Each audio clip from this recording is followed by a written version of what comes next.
So for this video, I'm going to be taking on the Fortress Hallway on Master Difficulty in the Isle of Madness story mode, and there is no deck list to provide this time. In this particular encounter, we play as the Red Avenger.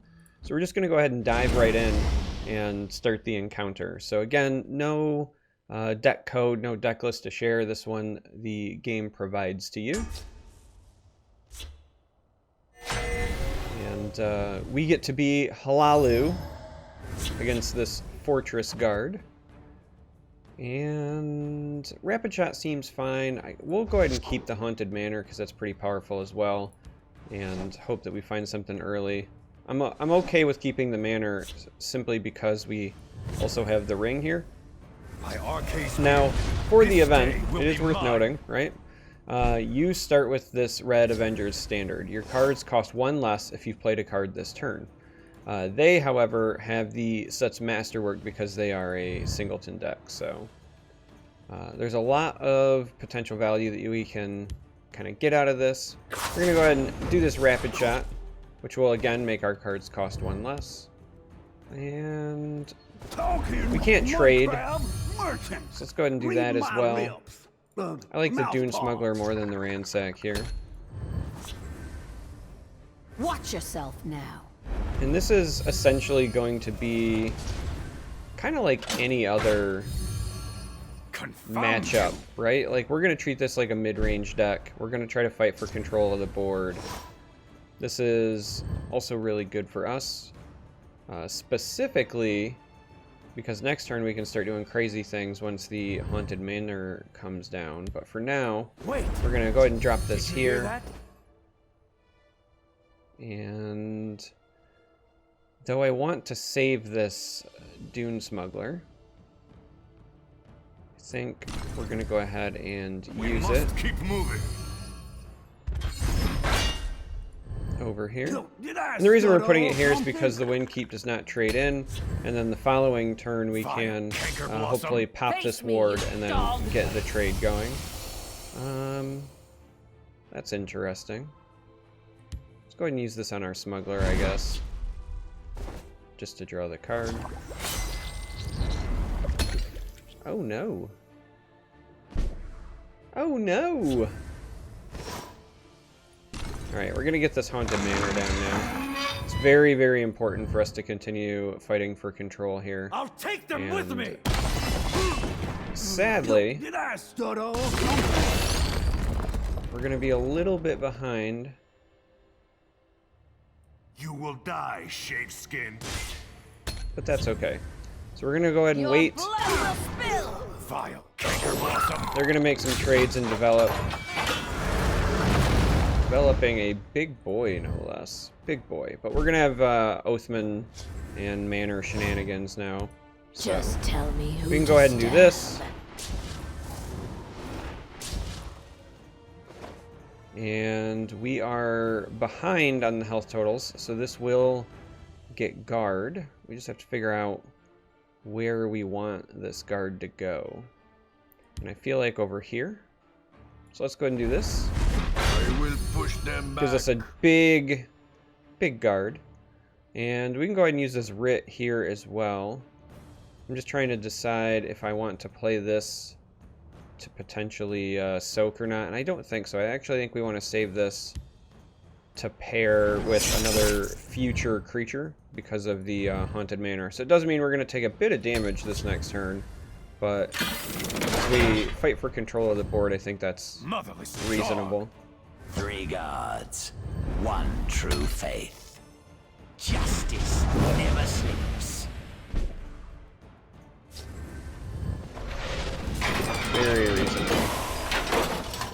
So we can go ahead and do this.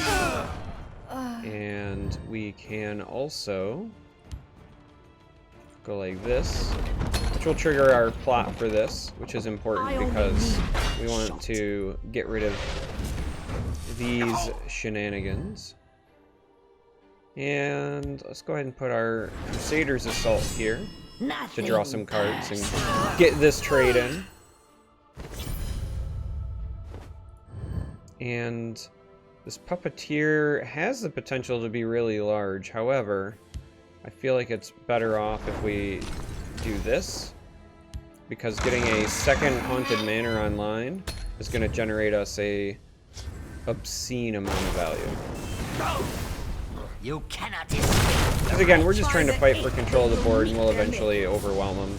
Now that we have 2 Haunted Manors, Like it's dawn almost and dusk, impossible I for us to move as a not. shadow.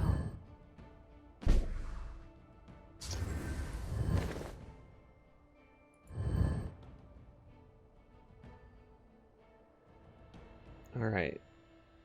Interesting.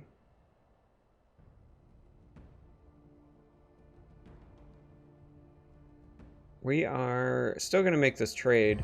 However, because of the way things work here, because this discounts things, right? If we play the House Carl, then this becomes 0, which means we'll be able to play this and still be able to play our Puppeteer, and potentially more depending on what we draw with the Shadow Shift. So we're going to go ahead and take this route. Skyrim into the land We're also going to move it over here, but it'll still have cover.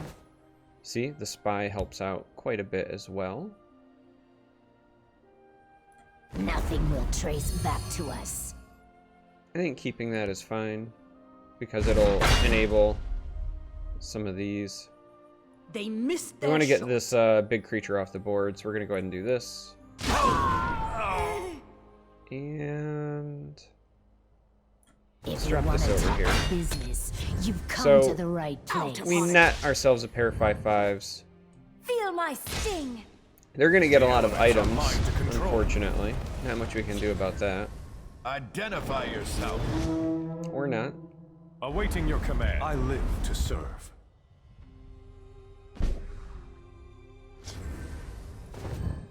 This will end up being fantastic for us in future turns, but first we're going to see what this gives us. We're really hoping for a curse. There we go. So the curse will deal with this for us. Let them die. Take this trade here. You've Take this meddled in trade our here. business for the Let's go ahead and last see time. what this gives us. And let's do it over here. This is interesting. Actually, that's So it pretty good. comes to violence. So we can get a nice full clear here, because this is going to be a big boy Lord Firebrand charging in. And we're going to go ahead and get rid of this as well. Mostly because we want to protect this. We're going to save these daggers in the dark, because they are easy ways to trigger our Perhaps reduction. we can help one another. And it actually means that we can use Chodala's Treachery this following turn, which works out beautifully for us, and that's basically going to be game. So we can go ahead and do that. This will get discounted, and it triggers the plot. So we would like to say please and thank you. Let them die with their false king. We'll get rid of that, and let's draw some cards. Because it turns out Ulfric's House Carl likes it when you draw cards. So it comes to violence. Even better. You've meddled in our business for the last time. And we're going to go ahead This one is and just make ourselves a enough. massive Ungolem. You see, And this should be it. Because they should not have enough, you know, even with all of this Magicka, they should not have enough to burst us for 12. And we have more than enough on the board for future turns. It is also worth noting that we get the ward, I so serve the house even with less likely honor. they burst us. Awaiting your command. And that will be the encounter. So, again, you just treat it like a typical mid-range deck, right? We're attacking with this because we want to get them low but not break the rune, so that we don't have to worry about prophecy, and then this will finish it. So, fight for control of the board. Sometimes you'll fall behind a little bit early. Developing these are technically like negative tempo, but then you generate such large bodies that you can easily get control of the board. Then you just kind of pivot. You know, once you have control of this, like we did, they had 0, we had everything, then you can pivot and start attacking, and you should be fine. So, if you were struggling, that's kind of what you're looking for. And thanks for watching. Until next time, may you walk on warm sands.